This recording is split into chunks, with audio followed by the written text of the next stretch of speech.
오늘 시간에는 여자여 보소서 아들이니이다 보라 내 어머니라는 제목으로 하나님 말씀 증거하도록 하겠습니다.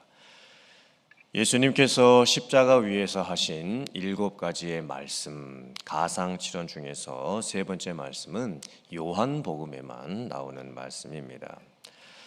여자여 보소서 아들이니이다. 이 말씀은 예수님께서 누구에게 하셨던 말씀일까요? 예수님의 어머니 마리아에게 하셨던 말씀입니다. 그렇다면 어머니를 왜 어머니라고 부르지 않고 여자여라고 부르고 계실까요?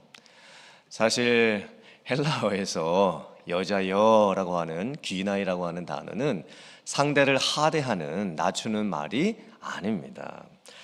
예수님께서 사역을 하시면서 여러 명의 여자를 만나셨고 그때 어떻게 말씀하셨냐면 수가성 우물가에서 사마리 여인을 만났을 때도 여자여 이렇게 부르셨고 또 간음 현장에서 잡혀온 간음한 여인에게도 여자여라고 부르셨고 또 빈무덤 앞에서 울고 있었던 막달라 마리아에게도 여자여라고 부르셨습니다.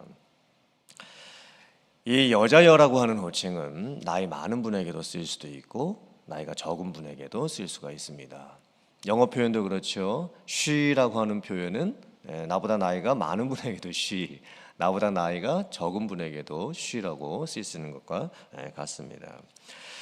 그런데 예수님께서 자기의 어머니 마리아를 여자여라고 부르시는 의미는 조금 특별한 의미가 있습니다.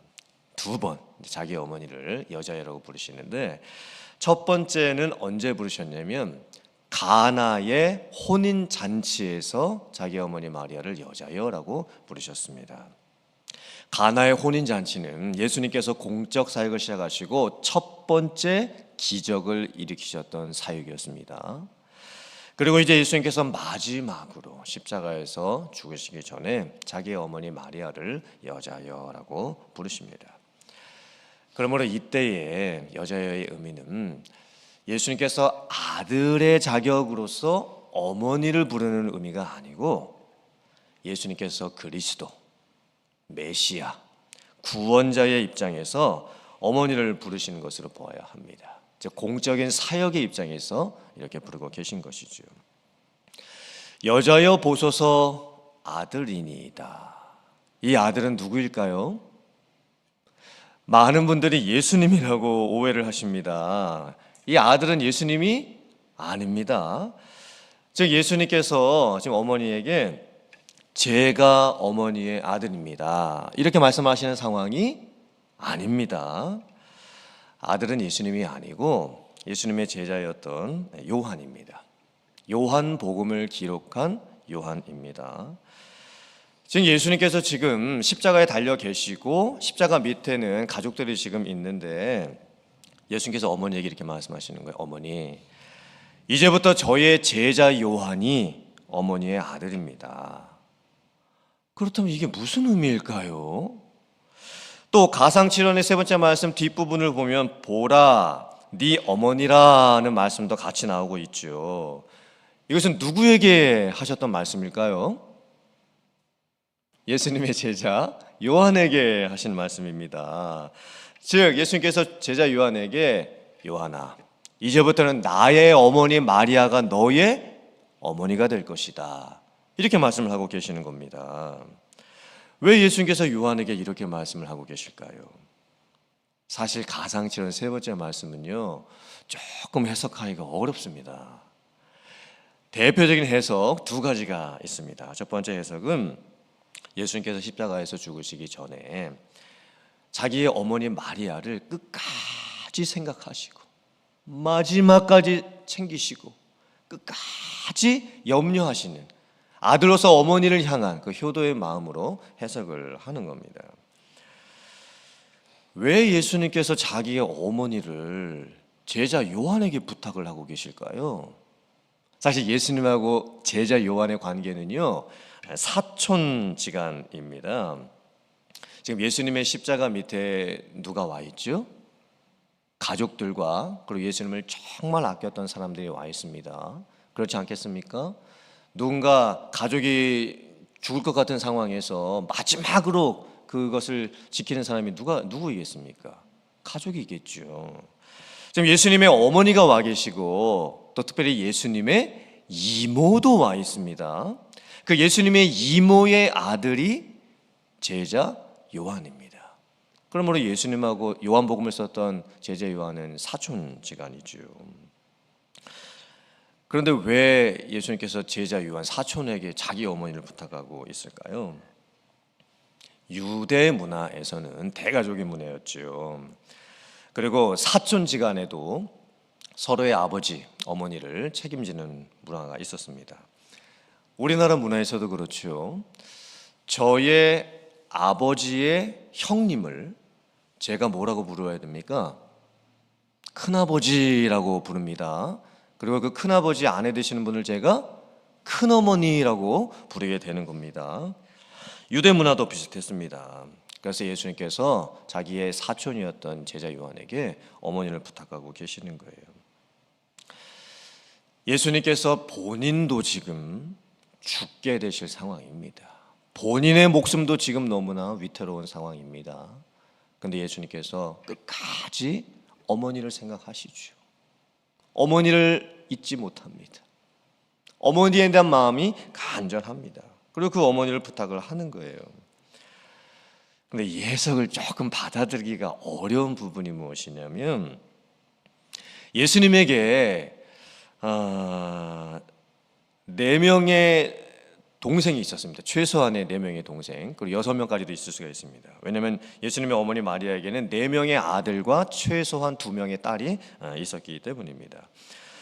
그렇다면 예수님께서 자기의 남동생들 4명하고 2명의 여동생들에게 자기 어머니를 부탁하면 될 텐데 왜 굳이 사촌지간이었던 제자 요한에게 자기의 어머니를 부탁하고 있을까요? 이 해석을 지지하시는 분들은 예수님의 형제들이 예수님을 믿지를 않았죠.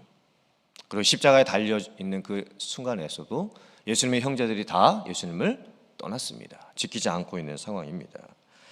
그래서 예수님께서 자기의 형제들에게 어머니를 부탁하지 못하고 이종 사촌이었던 요한에게 부탁을 했다고 보는 것입니다.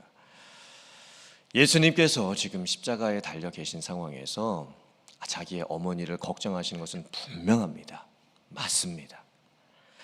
하지만 이것을 효도의 관점으로만 해석하기에는 조금 무리가 있는 것 같습니다. 그렇다면 이 가상칠언의 3번째 말씀의 진짜 의미는 무엇일까요? 왜 예수님께서 이런 말씀을 하셨던 것일까요? 자, 다른 해석이 하나가 있습니다. 보소서 당신의 아들이니이다. 보라 내 어머니라. 이렇게 말씀하셨던 의미는 이제 예수님께서 십자가에서 죽으시고 나서 구원을 완성하신 후에 예수님을 믿는 성도들 사이에서 만들어지게 될 새로운 영적 가족 관계에 대해서 말씀하시는 것으로 보는 겁니다. 즉 예수님의 어머니에게도 지금 제자 요한을 아들이라고 하시고 요한에게도 지금 자기 자신의 어머니를 어머니라고 지금 소개하고 있습니다. 이것은 혈통적 가족관계를 의미하는 것이라기보다는 영적인 가족관계를 의미하는 것으로 보아야 합니다. 그 근거가 무엇이냐면 마태복음 12장 48절부터 50절 말씀 제가 봉독해 드립니다. 말하던 사람에게 대답하여 이르시되 누가 내 어머니며 내 동생들이냐 하시고 손을 내밀어 제자들을 가리켜 이르시되 나의 어머니와 동생들을 보라. 누구든지 하늘에 계신 내 아버지의 뜻대로 하는 자가 내 형제요 어머니이니라 하시더라. 예수님께서 지금 놀라운 말씀을 하고 계시죠. 종교 지도자들이 지금 사람들을 동원해서 예수님을 잡으러 왔습니다. 그때 예수님에게 혈통적 가족이 있으셨죠. 그런데 그 혈통적 가족이 아니라고 말씀을 하십니다. 예수님께서 제자들을 보시면서 보라 나의 어머니고 나의 동생들이다 라고 말씀을 하시는 거예요. 예수님을 찾아왔던 사람들 중에는 예수님의 형제들도 같이 있었습니다. 왜냐하면 예수님의 형제들도 그때까지 예수님을 믿지 못하고 있었기 때문입니다. 그런데 예수님께서 지금 자기의 형제들 앞에서 너희들이 내 가족이 아니고 내 가족은 하나님 아버지의 뜻대로 하는 자들이 나의 어머니가 되고 나의 동생들이 되는 것이다. 이렇게 지금 말씀을 하고 계시는 거예요. 참 특별한 놀라운 의미이죠. 이 의미가 무엇일까요? 하나님 나라 안에서 이루어지는 영적인 가족의 의미, 예수님을 믿음으로 고백하는 자들 성도들에게서 이루어져 가는 새로운 놀라운 가족관계의 의미, 이 의미를 정확하게 표현한 말씀이 사도행전 2장 44절 45절의 말씀입니다. 믿는 사람이 다 함께 있어 모든 물건을 서로 통용하고 또 재산과 소유를 팔아 각 사람의 필요를 따라 나눠주며. 아멘. 가족이라는 것이 무엇입니까? 서로를 사랑으로 돌보는 관계입니다. 아낌없이 내어주는 관계입니다. 물건도 서로 다 같이 쓰지요. 한 집안에 살면서. 그리고 재산과 소유를 팔아서 다른 가족을 다 도와줄 수 있는, 아낌없이 베풀 수 있는 관계가 가족의 관계입니다. 아무리 친한 관계라고 해도 내 물건은 내 물건이고 당신 물건은 당신 물건입니다. 아무리 친한 관계라고 해도 내 집을 팔고 땅을 팔고 소유를 팔아서 그 사람에게 주지는 못합니다. 이것은 가족 관계에서만 할 수 있는 모습입니다. 그런데 정말 놀랍게도 초대교회 안에 이런 모습이 실제로 나타났습니다. 서로 물건을 쓰는데 나의 물건, 당신의 물건 가리지를 않습니다. 그리고 주변에 힘들고 어렵게 사는 사람들을 보면 내 집을 팔고 밭을 팔고 내 소유를 팔아서 그 사람에게 필요한 것을 채워줍니다. 이렇게 할 수 있었던 근거가 무엇일까요? 교회 안에서 만나는 성도들을 자기의 영적인 가족이라고 생각했기 때문입니다. 새로운 영적 가족 관계가 교회 안에 형성이 된 것이죠. 그래서 초대교회 성도들이 서로를 가족으로 받아들여주고 아낌없이 사랑을 베풀어주고 나눠주고 섬겨주는 모습이 나타나게 되었던 겁니다. 예수님께서 가상칠언 세 번째 말씀에서 하셨던 그 의미가 그대로 교회 안에서 이루어지게 되었습니다.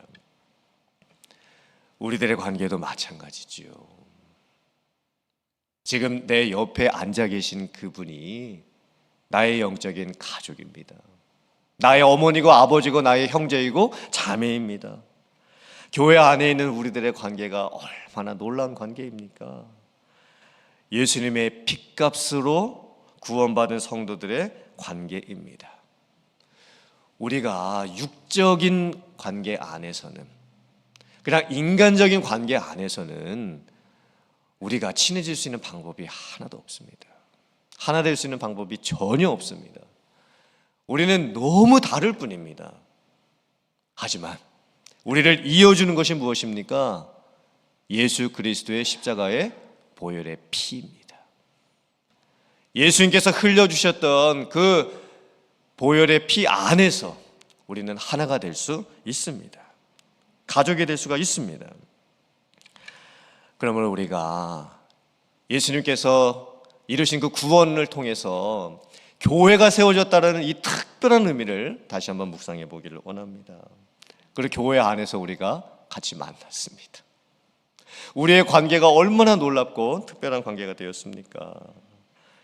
이제 우리가 서로를 대할 때에 정말 진정한 영적인 가족의 관계로 우리가 서로를 대하고 내 것을 아낌없이 나누어주고 아낌없이 서로를 사랑해주고 서로를 섬겨줄 수 있는 우리들이 되어야 될 줄 믿습니다. 오늘 이 가상칠언 세 번째 말씀을 여러분들이 잘 묵상하면서 교회를 교회되게 하고 교회 안에 있는 성도들을 성도가 되게 하고 그 안에서 함께 하나님의 나라를 이뤄가고 영적인 가족관계를 이뤄갈 수 있는 여러분들 다 되실 수 있기를 주님의 이름으로 축원합니다. 아멘.